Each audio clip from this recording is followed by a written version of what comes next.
आप सोच सकते हैं एक 16 साल की बच्ची जिसके साथ एक बाहुबली एमएलए ने रेप किया, बलात्कार किया, और ना कि खुद बलात्कार किया बल्कि गैंग रेप करवाया अपने कुछ साथियों से।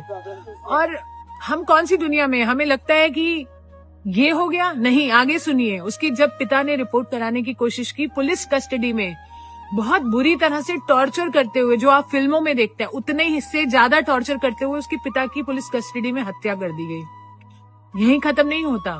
जब किसी लॉयर ने उसका केस लड़ना चाहा, तो जब उस लॉयर की गाड़ी में बैठकर ये पीड़िता जा रही थी अपने न्याय की मांग के लिए, वो गाड़ी को 11 बार टक्कर करवा दी। 11 बार टक्कर खाने से उस गाड़ी में बैठे 4 सदस्य थे, जिसमें से 3 की ऑन स्पॉट डेथ हो गई, लॉयर की, इसकी मासी की, इसकी बुआ की, और ये बच्ची बच गई। आपकी रूह कांप उठेगी। और ये बच्ची कैसे बची है, मैंने इसको अस्पताल में तब देखा है जब ये क्रिटिकल केयर में थी 7 साल पहले, और उठ नहीं पा रही थी, वेंटिलेटर पर थी। 6 महीने जब वो उस वेंटिलेटर आईसीयू में रही, उसके बाद उसने अपनी हिम्मत जुटाई और अपना केस लड़ना चाहा। उस मुजरिम को उम्र कैद की सजा हुई। इतना कुछ खोया इस बच्ची ने। अपनी लाइफ को नॉर्मल करने लगी थी, अभी शादी की और कोशिश कर रही थी नॉर्मल होने की। हम उसके साथ थे इतने साल से, और अब क्या हुआ आप सुन के हैरान हो जाएंगे। उस आरोपी को बरी कर दिया गया। आप सुन पा रहे हैं, उसे बरी कर दिया गया।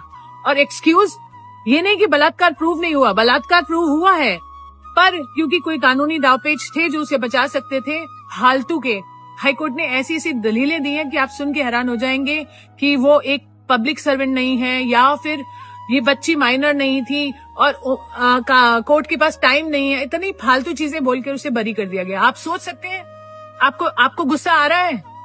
अगर नहीं आ रहा तो आना चाहिए, क्योंकि बेटियां हमारे सबके घर में है, और ये हिंदुस्तान की बेटियों की बात कर रहे हैं हम। मैं तो आक्रोशित हूँ और तब से इस बेटी के साथ हूँ, जब से उसने कोर्ट में मुझे बताया कि दीदी मेरे साथ ऐसा हुआ, और मैं तभी से उसके साथ हूँ। क्या देश उसके साथ है? अगर नहीं है तो आप मर चुके हैं। अगर है तो आप सपोर्ट कीजिए, क्योंकि मुझे मालूम है ठंड का समय है, लोग नहीं आ सकते प्रोटेस्ट के लिए। अगर आप नहीं आना चाहते तो नहीं आइए, कोई बात नहीं, कम से कम वीडियो शेयर कीजिए, लोगों को जगाइए।